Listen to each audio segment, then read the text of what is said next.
sa iyong pagdating. Hindi ako agad naniwala. Sarili nilayo.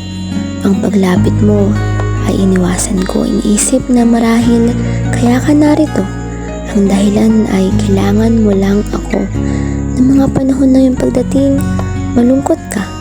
Nakakapagtaka.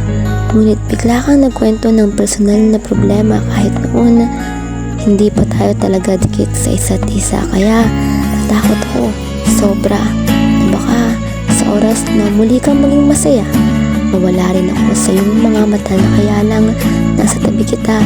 Yun ay dahil nag-iisa ka, na kaya nandito ka. Iyon ay dahil ako lang ang tanging mo makakasama. Ngunit hindi, mali pala. Sa pag-aakalang nakilala kita sa gitna ng pag-iisa, sa pag-aakalang dumating ka dahil kailangan mo na makakasama, sa pag-aakalang natagpuan kita.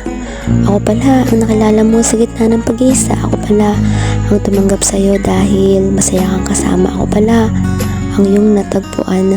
Oo, natagpuan mo ako sa ginawa kong mundo na sa simple mong mga aksyon, naging parte ka nito.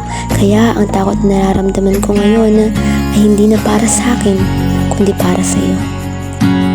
Natatakot ako na baka sa muling pag-ikot nito, biglang may magbago.